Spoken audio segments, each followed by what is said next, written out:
Ang pamilya ni David. Ikalabing-4 na kabanata. Samantala, nagsugo ng mga mensahero si Haring Hiram ng Tyre kay David, kasama ng mga karpintero at kantero. Nagpadala rin siya ng mga trosong sedro para maipagpatayo ng palasyo si David.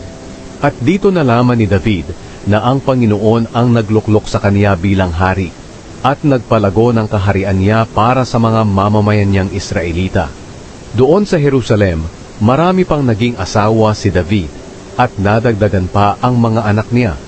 Ito ang mga anak niya na isinilang doon: Shamua, Shobab, Natan, Solomon, Ibhar, Elishua, Elpelet, Noga, Nefeg, Japhia, Elishama, Beeliada, at Elifelet.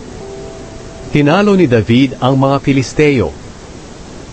Nang mabalitaan ng mga Filisteo na si David ang piniling hari sa buong Israel, tinipon nila ang lahat ng sundalo nila para hulihin siya. Pero nabalitaan iyon ni David at sinalubong niya sila. Nang lusubin ng mga Filisteo ang lambak ng Rephaim, nagtanong si David sa Diyos, "Sasalakayin po ba namin ang mga Filisteo? Matatalo po ba namin sila?" Sumagot ang Panginoon, "Oo, lumakad kayo, dahil matatalo ninyo sila." Kaya pumunta si David at ang mga tauhan niya sa Baal Perazim, at tinalo nila roon ang mga Filisteo.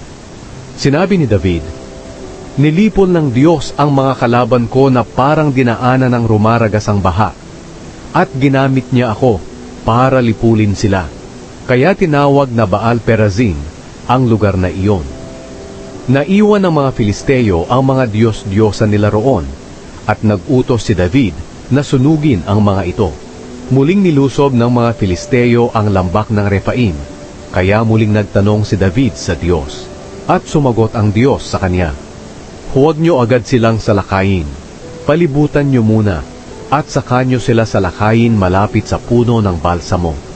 Kapag narinig ninyo na parang may nagmamartsang mga sundalo sa itaas ng puno ng balsamo, sumalakay kayo agad, dahil iyon ang palatandaan na pinangungunahan ko kayo sa pagsalakay sa mga Filisteo." Kaya sinunod ni David ang iniutos sa kanya ng Diyos, at pinatay nila ang mga Filisteo mula sa Gibeon hanggang sa Gezer. Kaya naging tanyag si David kahit saan, at ginawa ng Panginoon, nakatakutan siya ng lahat ng bansa.